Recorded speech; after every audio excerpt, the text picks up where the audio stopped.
Assalamualaikum warahmatullahi wabarakatuh dan salam sejahtera bagi kita semua. Baiklah, di sini saya akan menjelaskan tugas PPT Dasar Konversi Energi yang berjudul Mesin Konversi Energi. Dan sebelum saya menjelaskan, ada baiknya kalian subscribe channel di bawah ini, karena subscribe dan like itu gratis, bro. Langsung saja.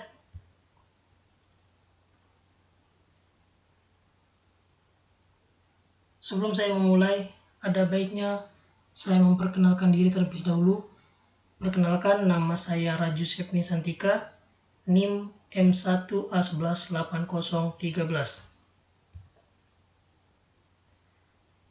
Bahasan dalam PPT ini adalah: pertama, pengertian; yang kedua, macam-macam energi; yang ketiga, sumber-sumber energi; yang keempat, mesin konversi energi; yang kelima, mesin konversi energi yaitu turbin. Next, apa itu mesin konversi energi? Pengertian energi. Sebelum kita membahas mesin konversi energi, ada baiknya kita mengerti dulu apa arti energi. Energi merupakan suatu pengertian yang tidak mudah didefinisikan dengan singkat dan tepat. Energi bersifat abstrak dan sukar dibuktikan, tetapi dapat dirasakan adanya. Menurut hukum kekekalan energi, energi tidak dapat diciptakan dan tidak dapat dimusnahkan, namun dapat dikonversikan atau berubah dari bentuk energi yang satu ke bentuk energi yang lain. Energi dalam suatu sistem tertentu dapat dirubah menjadi usaha. Artinya, kalau energi itu dimasukkan ke dalam sistem dan dapat mengembang untuk menghasilkan usaha. Next, pokok bahasan selanjutnya yaitu macam-macam energi. Energi dapat digolongkan menjadi: 1. Energi mekanik, yaitu energi yang tersimpan dalam energi kinetik atau energi potensial dan dapat ditransisi atau ditransfer untuk menghasilkan usaha. Yang kedua, ada energi listrik, yaitu energi yang berkaitan dengan akumulasi arus elektron dan bentuk transisi atau transfernya adalah aliran elektron melalui konduktor jenis tertentu. Yang ketiga, energi kimia, yaitu energi yang keluar sebagai interaksi elektron di mana dua atau lebih atom ataupun molekul berkombinasi sehingga menghasilkan senyawa kimia yang stabil. 4. Ada energi nuklir, yaitu energi dalam bentuk energi tersimpan yang dapat dilepas akibat interaksi partikel dengan atau di dalam inti atom. Dan yang kelima, ada energi termal, yaitu merupakan bentuk energi dasar di mana dalam kata lain adalah semua energi yang dapat dikonversikan secara penuh menjadi energi panas. Next, sumber-sumber energi. Yang pertama, bisa dari bumi atau bisa disebut terrestrial. Yang kedua, bisa dari luar bumi atau bisa disebut ekstraterrestrial. Lalu, berdasarkan sifatnya, sumber-sumber energi.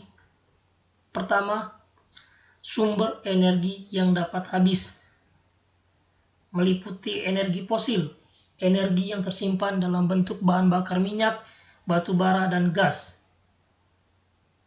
Lalu energi nuklir, yaitu sumber energi yang terbentuk dari hasil tambang lainnya yang termasuk jenis logam non-ferro. Dan yang kedua, ada sumber energi yang dapat didaur. Yang pertama, ada biomasa, yaitu proses daur ulang melalui fotosintesis di mana energi surya memegang peranan. Yang kedua, ada biogas, yaitu dapat diproduksi dari kotoran hewan dan sampah busuk melalui proses anaerobik melalui kegiatan mikrobial organisme. Yang ketiga, air, sumber energi yang dapat didaur ulang yang dapat dibedakan menurut tenaga air, tanda kutip hydropower. Yang keempat, energi pasang surut diperoleh dari adanya perbedaan air laut pada saat pasang dan surut. Yang kelima, angin didapat dari perbedaan tekanan di permukaan bumi sehingga terjadi aliran udara. Yang keenam, surya, yaitu energi dari luar bumi yang tadinya extraterrestrial energi yang dapat dimanfaatkan melalui konversi langsung atau disebut fotovoltaik dan tidak langsung, yaitu dari pusat listrik tenaga surya. Dan yang ketujuh, ada panas bumi, yaitu energi terrestrial yang berlimpah adanya dan dapat dimanfaatkan sebagai pembangkit tenaga listrik tenaga panas bumi. Kita masuk pokok bahasan, yaitu mesin konversi energi. Mesin konversi energi adalah mesin-mesin yang dapat mentransfer suatu energi ke dalam bentuk energi lain. Mesin konversi energi dapat dibagi menjadi dua kelompok, yaitu pertama, mesin konversi energi konvensional. Umumnya menggunakan sumber energi konvensional yang tidak terbaharui, kecuali untuk turbin hydropower. Dan mesin-mesin konversi energi konvensional dapat diklasifikasi menjadi motor pembakaran, mesin-mesin fluida, dan mesin pendingin. Yang kedua, mesin konversi energi non-konvensional, yaitu mesin-mesin yang memanfaatkan sumber energi terrestrial dan ekstraterrestrial yang berasal dari alam. Beberapa jenis mesin konversi energi non-konvensional yaitu pertama, sistem pembangkit tenaga panas bumi. Yang kedua, sistem pembangkit energi surya. Yang ketiga, pesawat pengkonversi tenaga angin. Yang keempat, pesawat pengkonversi energi termal samudra. Yang kelima, pesawat pengkonversi energi pasang surut. Yang keenam, sistem pembangkit energi gelombang laut. Yang ketujuh, pembangkit uap tenaga nuklir. Dan terakhir, pesawat magnetohidrodinamis. Lanjut. Mesin konversi energi, yaitu turbin air. Turbin merupakan suatu mesin rotari yang berfungsi untuk mengubah energi dari aliran fluida menjadi energi gerak yang bermanfaat. Mesin turbin yang paling sederhana terdiri dari sebuah bagian yang berputar disebut rotor, yang terdiri atas sebuah poros atau shaft dengan sudu-sudu atau blade yang terpasang di sekelilingnya.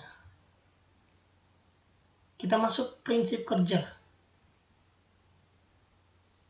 yaitu turbin air mengubah energi potensial air menjadi energi mekanis. Lalu energi mekanis diubah dengan generator listrik menjadi tenaga listrik. Bagian-bagian umum turbin.